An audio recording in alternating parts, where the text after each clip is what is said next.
Hey, this is Eli Campbell. You know, Steamboat is renowned worldwide for skiing, biking, and all that our natural playground has to offer. We're fortunate, though, that the natural beauty here attracts more than just outdoor enthusiasts. From local legends to world-class acts, amazing musicians regularly play the venues in our little corner of Northwest Colorado. Join me as I explore the stories and experiences of these talented artists who bring unforgettable performances to Steamboat. This is your Steamboat Soundcheck. Eli Campbell here with you alongside Donavon Frankenreiter from the base of the Steamboat Ski Resort, where Donavon is going to be kicking off the Bud Light Rocks the Boat concert series here in just a couple of hours with Goodnight, Texas. How are you doing? I'm doing great. I just got done riding the half pipe. As you can see, it's right over here.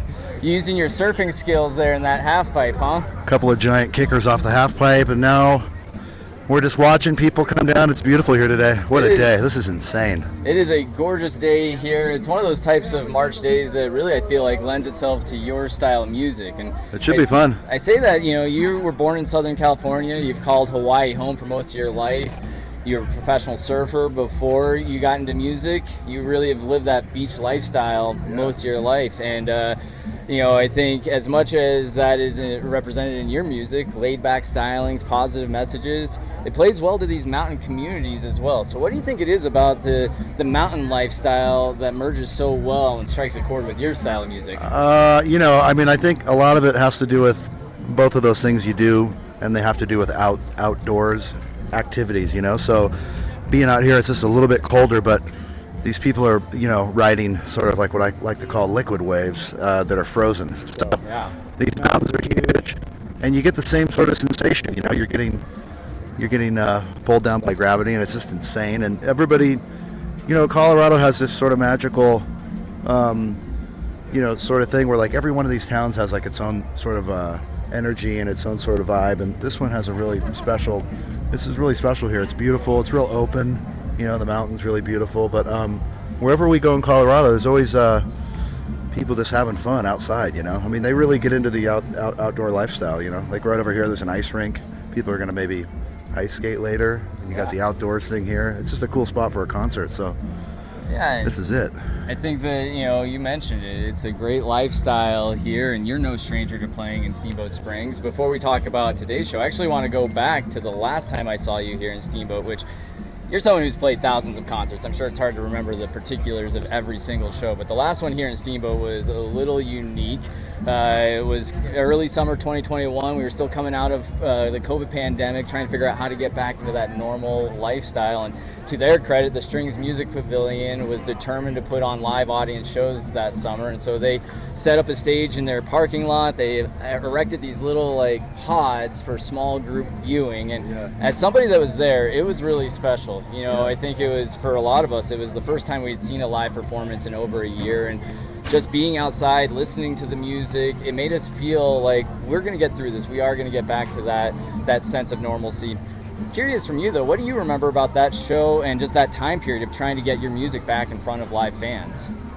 Yeah, I remember we were doing a lot of weird, crazy things when things started to open, because every town and every city had a different sort of I don't know, more maybe like parameters that they had to like stick with, where some clubs could only sell half capacity, some people you had to be masked, some people you had to be like socially distanced. So that was one that was in particular where we were outside and everybody had their own like 4 to 6 man pod that they had to like stay in, and it was, you know, for me it was like one of those things like I really didn't care what we had to do or what the promoter had to do just to get us to play live again. So, you know, as long as the people who were coming were okay with it, it was you know, the show must go on, you know. So it was cool. I mean, people started to open up in all different sort of ways when you know, the regulations were getting lifted, but that was kind of a classic one. That'll go down in history. It's the first show I ever played where everybody was into 4 to 6 man pods and couldn't leave while we were playing.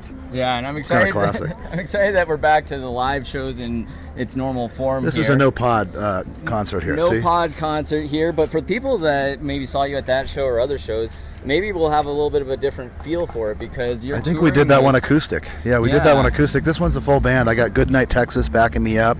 My son Hendrix is playing guitar. The guy that's been in the band for 20 years is playing guitar and harmonica. So it's a bigger band, and it's it's gonna be a lot of fun. I mean, the view is like insane. This is like crazy. Well, and Goodnight, Texas is a band that, you know, they don't necessarily have that kind of beach vibe that we were talking about earlier. They're more a fusion of folk and blues and Americana, bluegrass. I think I saw about 8 guys up on stage during They are, but a lot of those guys surf. They like the beach, believe it or not. They're like surf country band, these guys. What has that added to your performances? It's just really cool. You know, we're just doing this one tour together, but I love those guys. They're an amazing group of musicians. They're really great. But for me, it's like a different version of my songs in a way. Like it has mandolin, has banjo, it has pedal steel, and it's just really fun. I mean, it's you know, playing with a big band's always a blast. So I'm fortunate to have these guys out there with me. It's really great. Yeah, and I think you've said that when they started opening for you, you saw a natural fit.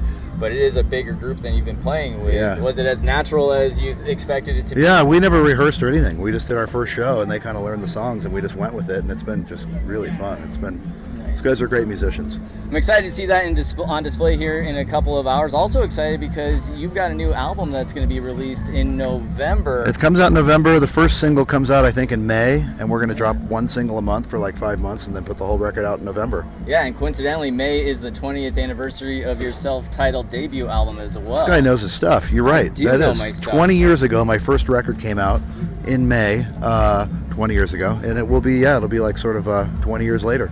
So with the evolution that we've kind of talked about with your music, what can fans expect off of this one? I don't know. You know, it's going to be fun. I think it's some of my best music, my best recordings I've done in, I don't know, a really long time. I'm really happy about this record. I'm excited about it.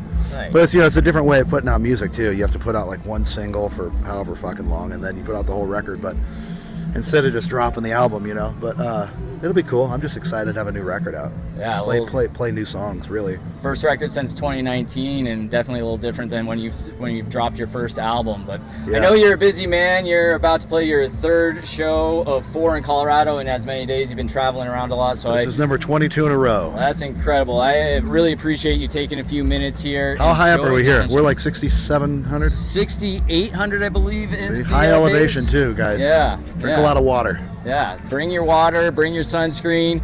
We're going to enjoy a great concert. Thank you so much for taking a few minutes. We'll be right back. I got to go hit this half pipe. Look at that thing.